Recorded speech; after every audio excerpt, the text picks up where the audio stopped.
The city street was in chaos. Smoke rose from the wreckage of a crashed armored vehicle, its flames flickering brightly against the night sky. Sirens wailed in the distance, and a crowd began to gather, murmuring in disbelief as the scene unfolded before their eyes. Among them was Jamal Carter, a 14-year-old boy who had seen his fair share of struggle in his rough neighborhood.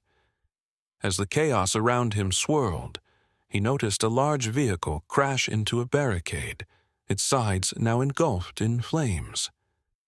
Jamal's eyes widened as he saw a woman trapped inside the vehicle. She was struggling, trying to get free from the wreckage, and there was no one moving to help. His instincts kicked in despite the danger. Jamal, always the one to help when he could, immediately sprinted toward the wreck, ignoring the fearful crowd.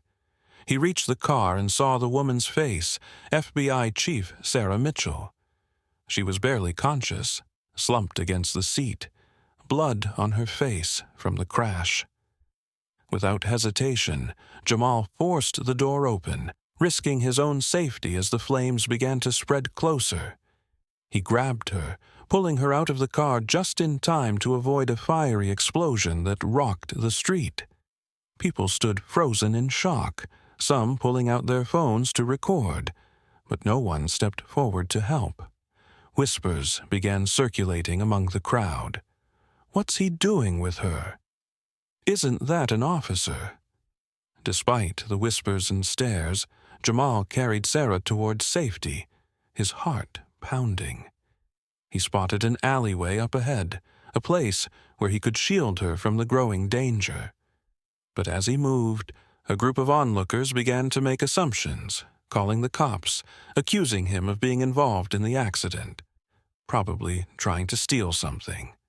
One bystander said, casting a judgmental glance toward him. As he got Sarah to a nearby alley, Jamal gently laid her down, trying to stop the bleeding on her forehead. He didn't know what to do next. He had no phone, no access to proper medical care, and yet he couldn't leave her. He wasn't sure who would believe that he was only trying to save her. He took a deep breath, watching over her, willing the situation to resolve itself. After a few moments, the sirens returned. Police cars screeched to a halt as officers rushed out, eyes locking on Jamal as they pulled Sarah away from him. "What are you doing with her?" One officer barked, immediately pulling his gun out. Jamal's heart sank as he was thrown to the ground. "I'm just trying to help," he protested. But the officers ignored him, quickly putting handcuffs on his wrists as they hauled him to their car. Jamal sat in the back of the police car, confused and scared, the reality of the situation weighing heavily on his shoulders. His heart raced as the police took him to the station, accusing him of kidnapping the FBI chief. He didn't know what to do. How could he explain the truth when no one was listening? At the police station, he was thrown into a holding cell. The officers weren't kind. They asked him questions, accusing him of robbing the wrecked car, despite Jamal's repeated insistence that he had only tried to save Sarah. He sat there, silent and trembling, unsure of what would happen next. It wasn't until later that night that Sarah, still recovering from her injuries, managed to get in touch with the authorities. She demanded to speak with the police captain, furious at the treatment Jamal had received. When Sarah entered the holding room, her face was a mixture of disbelief and anger. "He saved me," she stated firmly. "He's not a criminal." The officers hesitated, but eventually released Jamal, their attitude shifting after hearing Sarah's words. The young boy was finally free, though the weight of the night's events still clung to him. Sarah's voice was calm, but filled with gratitude when she spoke to him. "You saved my life tonight," she said softly, her eyes meeting his.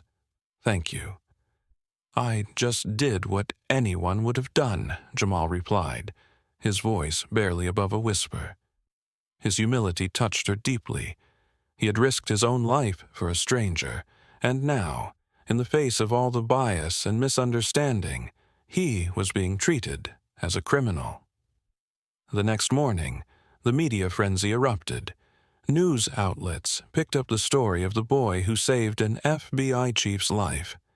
As the public learned the truth, outrage spread. People were horrified that Jamal had been treated as a suspect in his own heroic act. Social media exploded with support for him, calling for justice and the acknowledgement of his bravery.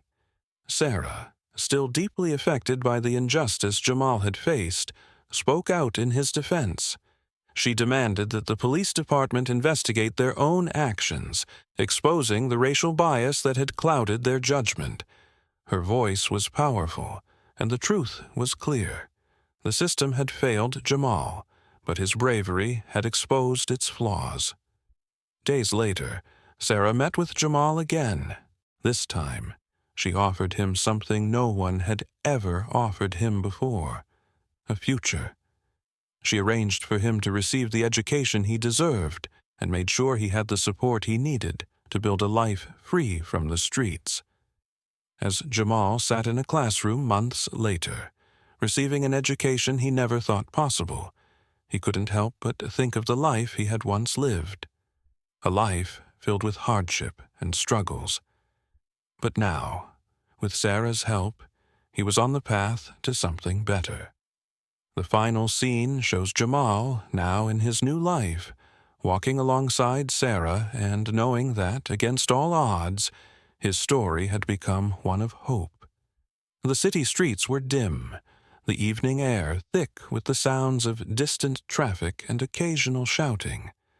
The faded lights flickered above a small alley tucked away between two crumbling buildings. Malik, a 14-year-old boy whose life had been a series of hard lessons, moved silently through the shadows, his stomach growling in hunger.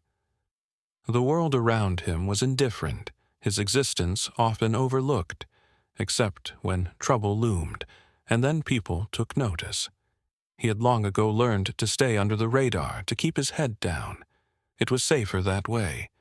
But tonight, as he made his way down the alley, something caught his eye. The sound of soft groans, barely audible over the hum of the city, made him stop in his tracks. He instinctively stepped closer, peering around the corner, where a figure lay slumped against the dirty brick wall. It was a woman, her clothes torn, her face bruised. Blood stained her white blouse, a sharp contrast to the grime that covered the alley. Malik hesitated, his heart racing. She was clearly in trouble, bad trouble. As he stepped closer, the faint sound of her breathing told him she was alive, but barely. He could see the faint rise and fall of her chest, but that was all. The rest of her was limp, vulnerable. He instinctively reached for his phone, but as his hand grazed his pocket, his mind took over. No time for that. There was no one to call, no one to help him. He couldn't trust anyone, especially not in a neighborhood like this, where people minded their own business, and the streets belonged to those who didn't care about anything or anyone. "Hey," Malik whispered, crouching beside the woman. She barely stirred, but her eyes fluttered open, locking with his for a brief moment. "Please, don't," she murmured weakly, her voice strained. I'm not." She seemed disoriented, trying to speak but finding it difficult. Malik couldn't leave her like this. It wasn't just the basic human instinct to help. It was something deeper, something in his core that wouldn't let him walk away. He knew the dangers of this place.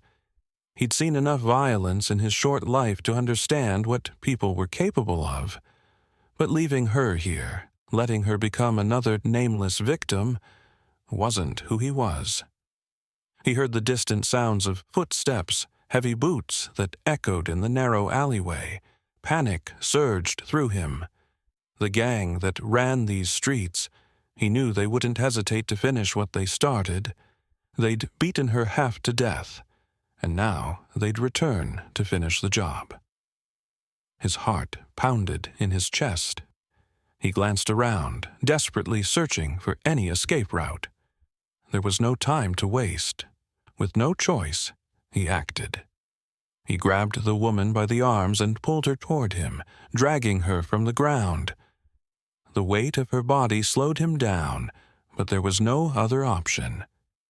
With every ounce of strength he had, Malik dragged the unconscious woman inch by inch away from the alley. He could hear the voices of the gang members growing louder, nearing the alley, but he didn't dare stop. He kept his head low, keeping her head covered with his jacket as best as he could. His muscles screamed in protest as he pulled her across the cracked pavement, his breath ragged. His eyes kept darting over his shoulder, waiting for the gang to round the corner and see him, to catch him in the act. He didn't know what they would do to him, but it would be bad. He had no doubt about that. But for some reason, helping her felt right. He didn't want her to die here, not like this. Not in the alley that everyone else had passed by without a second glance. "Come on, stay with me," he whispered, his voice shaking as he dragged her into a nearby doorway, a safer spot for now. The woman's head lolled, her breath shallow and labored, but there was still hope. As long as she was alive, there was still a chance. Malik collapsed against the wall, panting heavily, his eyes fixed on the woman. He couldn't do much more for her, but he wasn't going to leave. He had no idea who she was, why she was in this situation, or why she mattered. All he knew was that he had saved her, and he wasn't going to let her die here in the street. Malik's legs were shaking with exhaustion, but he didn't stop. He couldn't. The abandoned building was just a few blocks away, and it felt like a fortress, a place where he could at least keep her safe for now. He had no medical training, no plan, just instincts that told him he couldn't leave her out there to die. When he finally reached the door, Malik nudged it open with his foot, the rusty hinges creaking in protest. The dim light inside made the old building feel even more suffocating, and the smell of mold and dust hit his nostrils. But it was safe, or at least as safe as it could get in a place like this. He set Sarah down gently on a dusty mattress he'd dragged in from one of the old apartments down the hall. She was still unconscious, her body limp. Sweat clung to her face and her clothes were torn. But the minute he let go of her to try to catch his breath, her eyes fluttered open. She blinked, her eyes wide with confusion, trying to take in her surroundings. She didn't speak right away, just stared at him, her mind racing, piecing things together. What happened?" she whispered hoarsely, her voice strained. "You're safe," Malik said, trying to sound reassuring. He wiped his brow and pushed back the strands of hair falling into his face. You were hurt. I found you on the street. I helped you." Sarah's gaze flickered to the walls, the peeling paint, the filth. She clearly wasn't in any condition to process what was happening, but her instincts kicked in. She tried to sit up, but the pain was immediate. She winced and groaned, clutching her abdomen. The wounds from the gang's assault were deep, some fresh, others old. She looked at Malik, narrowing her eyes, her suspicions starting to rise. "Who are you?" Her voice was sharper now, full of uncertainty. "What do you want with me? Are you part of the gang? Did they send you?" The words came fast, her breath quickening as she backed away from him. "No!" Malik's voice was firm, almost desperate. He wasn't part of that life, never had been. He just knew how to survive, to avoid getting caught up in the mess around him. He'd been on the streets long enough to know how to read people, and he could see that Sarah wasn't a threat. She was hurt, She needed help. "I found you on the street," he repeated, trying to keep his tone calm. "You were bleeding. I dragged you out of there, away from those people." She studied him for a moment, her chest rising and falling rapidly. The tension between them was palpable. She didn't trust him, understandably so. She didn't know who he was or why he had chosen to help her. But she had no choice but to stay for now. She was too weak, too disoriented. "How long have I been out?" she finally asked, her voice quieter. "A couple hours. I kept you safe while I got some things." Jamal moved to the corner of the room, where he kept what little food and supplies he had collected. He grabbed a half-filled bottle of water and a can of beans he'd managed to scrounge together earlier. He had nothing else to offer, but it was all he had. "Eat," he said gently, sitting next to her again. "You're gonna need to rest. You're not gonna heal if you don't." She eyed the can of beans warily but took it from him, still skeptical, but grateful for any help. The silence between them hung heavy for a moment as she tried to steady her breathing, her mind still racing through everything that had happened. I don't know what's going on," Sarah admitted, her voice softening. "I don't know who I can trust." She lowered her head, unable to meet his eyes. "You can trust me," Malik said. "I'm just trying to get you better." He paused, unsure how to make her believe him. "I don't want anything from you. I couldn't leave you out there." For a long while, they sat in silence. Malik didn't push her to talk or explain anything. He knew she was in shock, and he couldn't rush her healing process. Slowly, Sarah stopped trembling, and she leaned back against the wall, allowing her body to relax. But the trust wasn't there yet, far from it. Still, she wasn't running away. That, in itself, was progress. The hours dragged on, and as the night grew darker, Malik began to gather what little he could to help her. The wounds on her body were bad, and the only thing he could think of was to make her comfortable and wait until morning. But as the night stretched into the early hours of the morning, Sarah's condition worsened. She moaned quietly, her body weak from the trauma. Malik, in his desperation, tried everything he could, using a ripped-up shirt to bandage her wounds and damp towels to cool her feverish skin. Despite his efforts, there was a sinking feeling in his stomach, the fear that she might not survive the night. As Malik sat in the dim corner of the abandoned building, his tired eyes flickered to the old, cracked television screen in the corner. The static buzzed before the image sharpened, and there, splashed across the screen, was his face. The caption read, "FBI agent kidnapped, suspect on the loose." His heart raced. It felt like the room was closing in on him. The news anchor's voice echoed in his ears. "In breaking news, a young man who has been identified as a suspect in the abduction of FBI Chief Sarah Mitchell is currently being pursued by authorities. Police believe he may be armed and dangerous, and a citywide manhunt has been launched."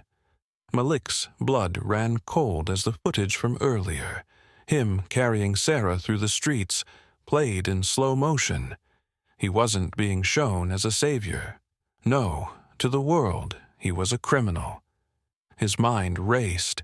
He knew the police would be closing in soon, and there was no way he could explain himself to anyone. Certainly not with a story that sounded as unbelievable as his. He could already feel the eyes of the entire city on him, judging him before they knew anything. The news reporter continued, describing Malik as a likely accomplice of a local gang, linking him to the very people who had tried to kill Sarah just hours ago. The words cut through him like a knife. He wasn't part of any gang. He didn't have any part in the violence. He had only done what he thought was right, But now, it was his word against the whole city, against the police force, and against the powerful image of a revered FBI agent. From across the room, Sarah, still weak from her injuries, stirred and looked at the television. She'd been lying in bed, her breathing shallow and her eyes barely open, but now she was fully awake. A confused look crossing her face as she tried to make sense of what she was seeing. "What's going on?" she asked, her voice hoarse. Malek quickly muted the TV, turning to her with wide eyes. "It's not what it looks like," he said softly, more to himself than to her. He didn't even know where to begin. Sarah stared at the screen for a moment longer, then at Malik. It was clear she was processing everything, her mind moving quickly from shock to suspicion. She had heard the anchor mention the kidnapping, but now that she saw Malik's face on the news, something didn't add up. If he had really been the one to harm her, why would he have gone through the trouble of saving her, of bringing her to a safe place? "No, this can't be right," she whispered, shaking her head. She tried to sit up, her body still weak. "I remember, you saved me. You pulled me out of that car." Her voice wavered with disbelief as she began to connect the dots. "Why would they say you kidnapped me?" Malik remained silent, his eyes meeting hers. He couldn't answer her, not yet. The words felt heavy in his throat. Everything had happened so quickly, and now the world was against him. All he wanted to do was help her, and somehow that was being twisted into something darker. But Sarah, despite her pain, was starting to put the pieces together. She might have been the victim of an attack, but she wasn't naive. Her instincts told her that Malik wasn't the villain the media painted him to be. He didn't fit that image. He had helped her, gone out of his way to protect her when no one else would. She could see it in his eyes. She could feel the sincerity in his actions. "I know you didn't do it, Malik," she said, her voice barely above a whisper but full of conviction. "I saw you. I saw how you cared for me. If anyone's guilty here, it's those men who left me for dead, not you." Her words, though quiet, were like a lifeline thrown into the chaos. Malik looked at her, relief flooding through him. He hadn't realized how much he needed someone to believe in him until now. But the danger wasn't over yet. The sound of sirens in the distance grew louder, and Malek's heart skipped a beat. He glanced at the window and then back at Sarah. She was still frail, still injured, but her strength, her belief in him, gave him a surge of determination. "We need to get out of here," Malik said quickly, glancing at the door. He knew the police would be here soon.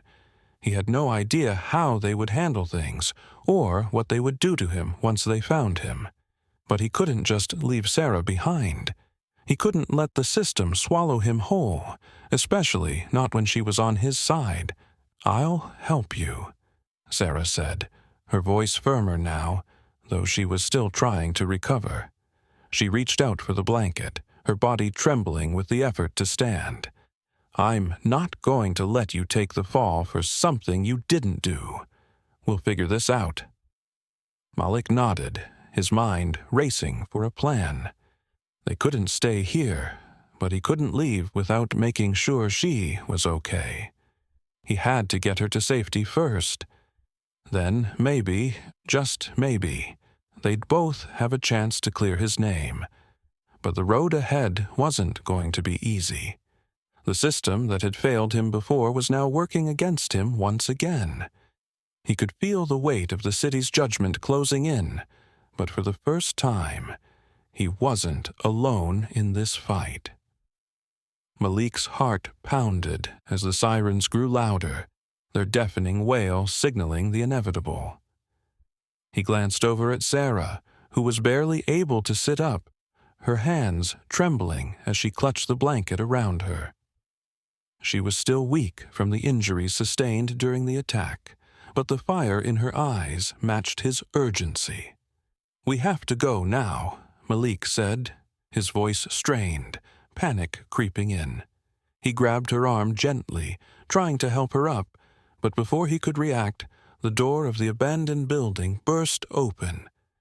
A SWAT team, dressed in tactical gear, stormed into the room with blinding speed. The sound of boots on the cracked floor echoed in the confined space, and Malik's heart sank. The team, armed and aggressive, moved swiftly, aiming their weapons and yelling commands. "On the ground! Now!" One of the officers shouted, his voice cold and detached. Jamal froze, his muscles tensing as he turned to face the incoming storm of uniformed officers. He could already feel the sting of fear, the weight of everything closing in on him. But he had to protect Sarah. He had to keep fighting. He couldn't let this be the end. Before he could react, a heavy hand gripped his shoulder, throwing him roughly to the ground. His body slammed into the cold concrete, the impact leaving him breathless. He tried to get up, to defend himself, but the officers pinned him down.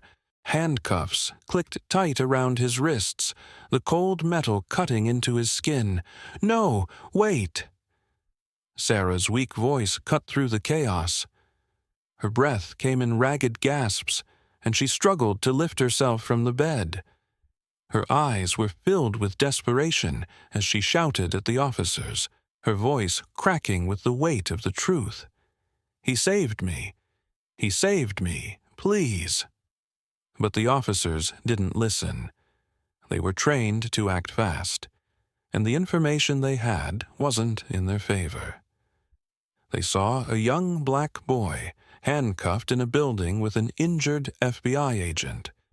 Only one explanation made sense to them. The weight of the situation settled in. Malik's heart raced as the world around him blurred. The officers were hauling him to his feet now, dragging him toward the door. His eyes met Sarah's once more, full of helplessness, but she was too weak to do anything. "No, please, you have to understand. I didn't do anything wrong," Malik pleaded, his voice hoarse, filled with confusion and frustration. But the officers continued to drag him, pulling him through the doorway and into the cold night air, ignoring his cries. Sarah, still too weak to move fast enough, reached out but was held back by the other officers. Her breathing was labored, her body trembling from both fear and pain. She had no power here. She couldn't even protect the person who saved her life. The sight of Malik being dragged away was almost too much for her to bear. His struggle, the helplessness in his eyes, and the complete disregard for the truth brought a fierce anger to her chest. But in this moment, there was nothing she could do but scream. "Stop!" she shouted again, her voice barely audible, lost in the rush of noise. But her cries were drowned out by the sound of more footsteps, more voices. She was too fragile, too weak to stop them. She fell back onto the bed, her hands clutching the blanket as she fought against the waves of exhaustion and helplessness threatening to pull her under.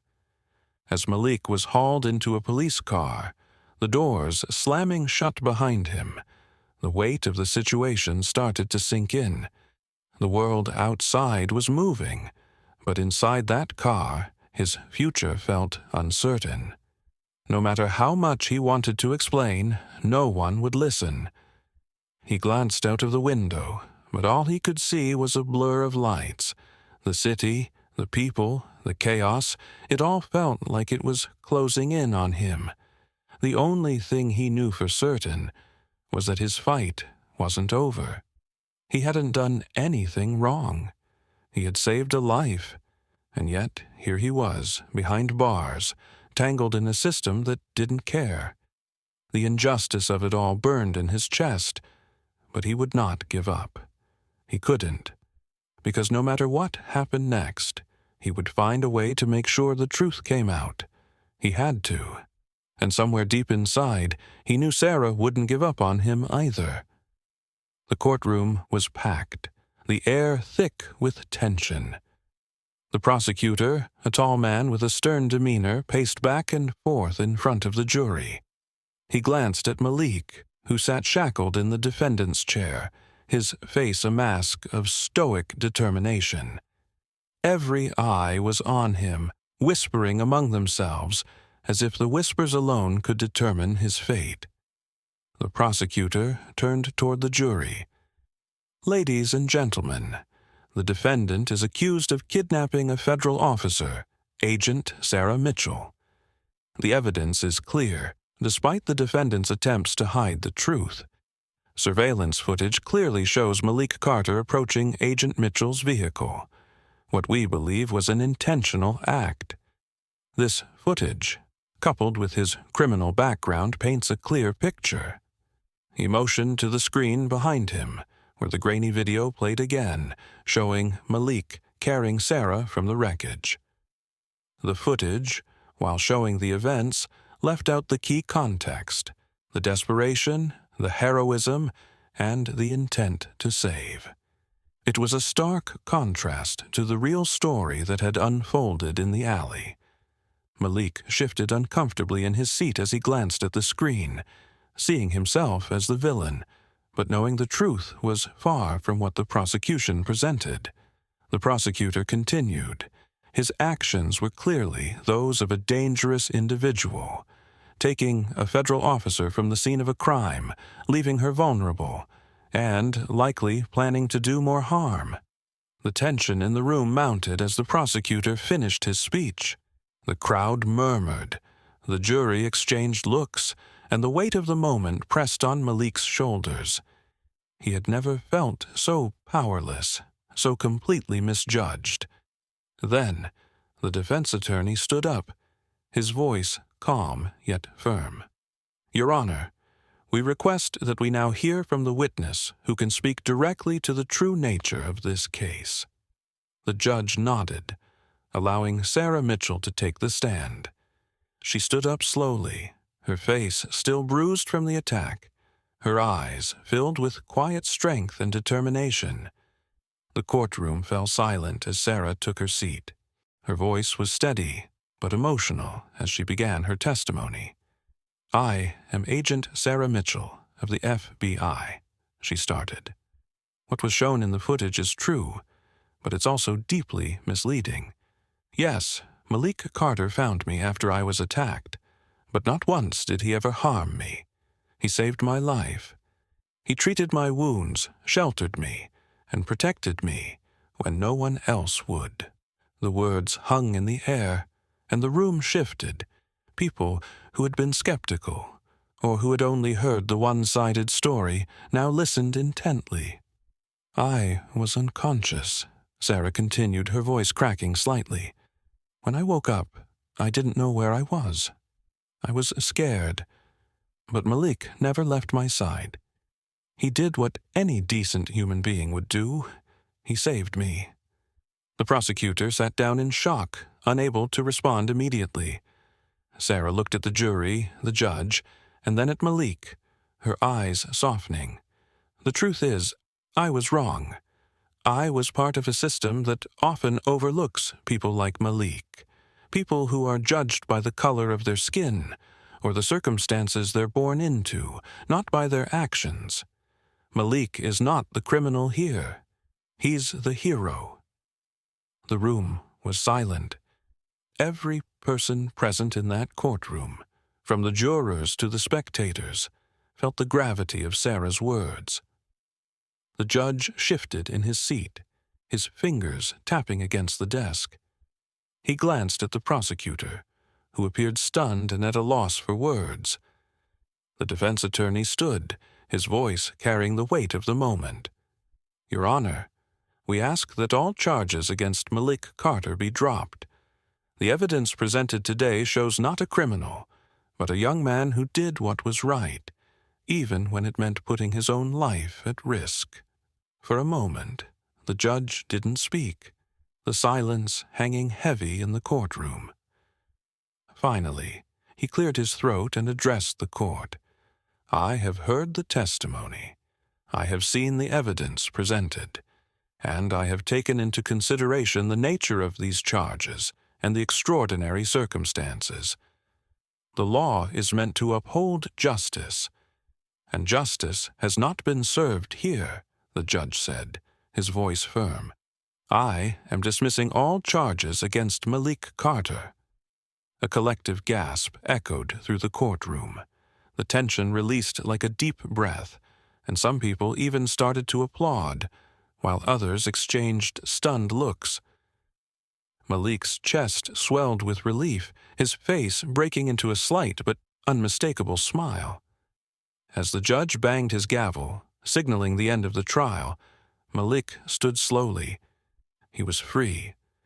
Sarah turned to him, and for the first time, their eyes met not as a victim and a rescuer, but as two people who had come through an ordeal together. She nodded slightly, a silent acknowledgement of the bond they now shared. The prosecutor, still stunned by the turn of events, left the courtroom without another word.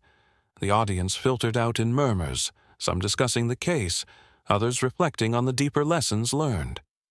As the doors closed behind them, Malik walked out of the courtroom a free man, but his journey was just beginning. The fight for fairness, for justice, was far from over. But for the first time, Malik knew that change was possible. As Malik stepped out of the courtroom, a weight lifted off his shoulders. The harsh judgment he'd faced was behind him, but Sarah, watching from the sidelines, knew there was more to be done.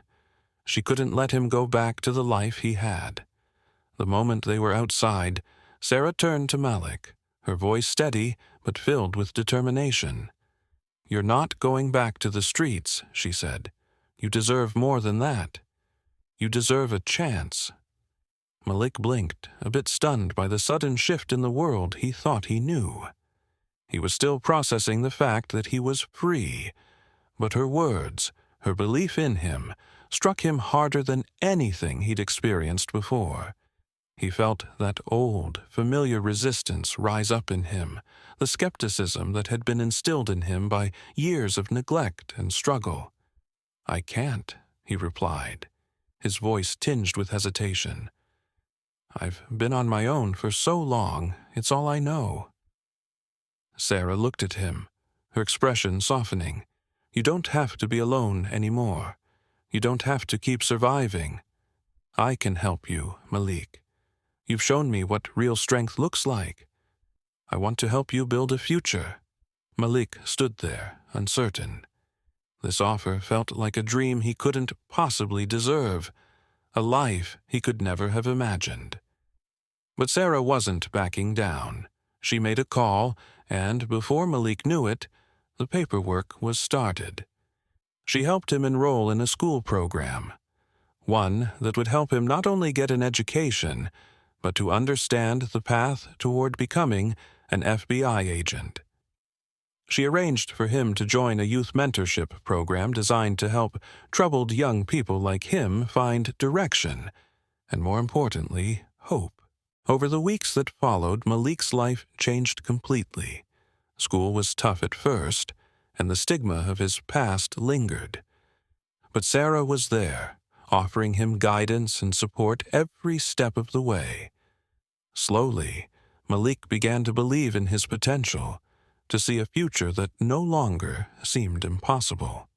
Then, one day, as Malik stood in the training room at the FBI's youth mentorship program, he looked around at the other aspiring agents. The group was diverse, filled with kids from different walks of life. It was strange yet exciting. For the first time, Malik didn't feel out of place. He didn't feel like a stray or a mistake. He was training to become something greater. He turned to Sarah, who had been watching him closely. Her presence was a constant source of reassurance. As Malik stepped forward to complete another exercise, he found himself smiling, a genuine, unguarded smile. This was his new life.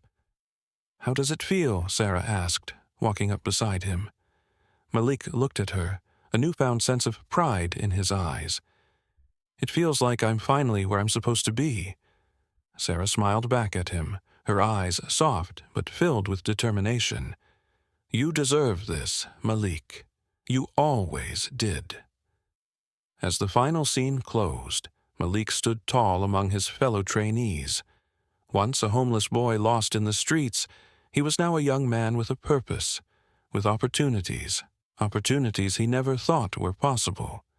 As he looked ahead, his future was bright, and he knew, deep down, this was only the beginning. The screen fades to black with the words, "No one should suffer for doing the right thing."